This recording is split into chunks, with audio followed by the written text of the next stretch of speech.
Hello everyone. It is Nancy.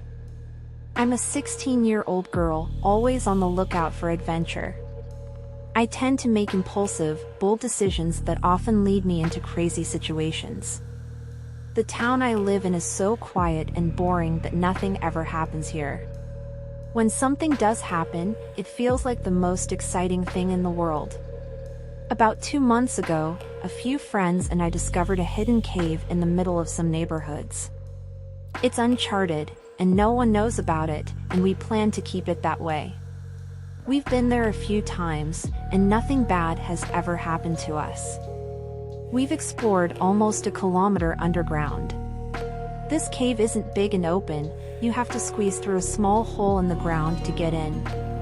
After that, there's a drop and a narrow tunnel, followed by another drop that requires a rope to get up and down. It takes some strength and balance.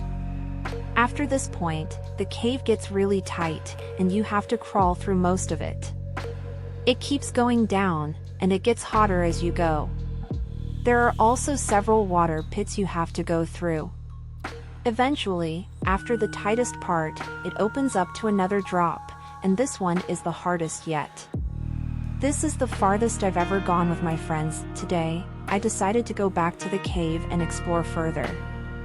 I texted my friends to see if anyone wanted to join, but they all said no. I decided to go alone. My girlfriend didn't like the idea of me going by myself, and she offered to come along, but I didn't think it was a good idea since she had only been down once and struggled more than I did. So, I went alone.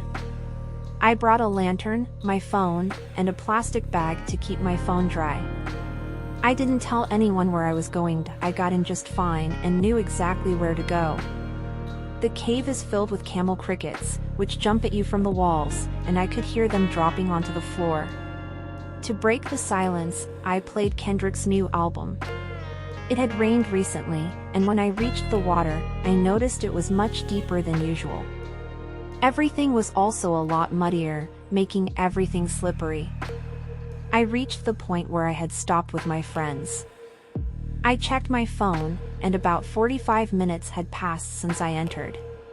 Of course, I had no service, but the time was still correct. I shuffled my way into a new tunnel, but suddenly the ground beneath me gave way, and I would have fallen about 15 feet if I hadn't wedged myself between the walls. I pulled myself up and realized there was no way to go but back up. When I turned around, I saw that the 6-foot ledge I had just jumped down from had nothing beneath it to climb back up. It took me about 10 minutes to jump up and drag myself out, but I managed.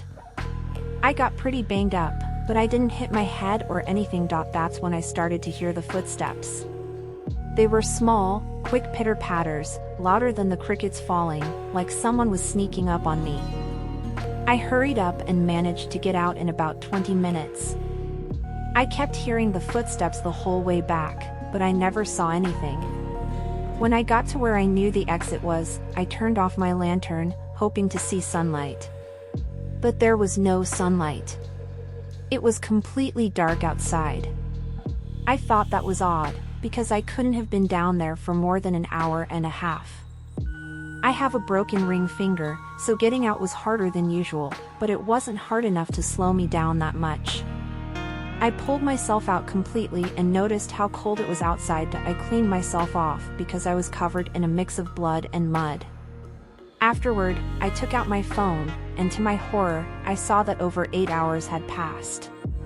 It was 10, and I had gone in at around 6:35. That's when I heard a strange whining coming from inside the cave. But it wasn't a normal whining like a dog, it sounded more like a hungry person. I looked down and saw a pale head poking out, staring at me. It had no hair, sunken black eyes, and no nose. It shrieked at me, and I ran. When I got to my car, I answered all the messages from my parents and girlfriend because they were freaking out.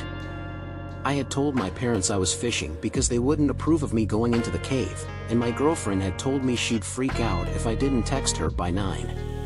I drove home quickly, but as my fear turned to confusion, I couldn't help but wonder, where did all that time go? it should still have been around 7. And what was that thing? I had heard of cave dwellers, but I always thought those were just fairy tales or something from fantasy books. I told my friends we couldn't go back because the rain had made the cave unstable and some rocks had fallen from the ceiling. I also know another entrance to this cave, and I heard a story about an experienced caver who died there in the 70s. I don't know if he died because of human error or something more sinister, and honestly, I don't care. All I know is, I'm never going near that cave again.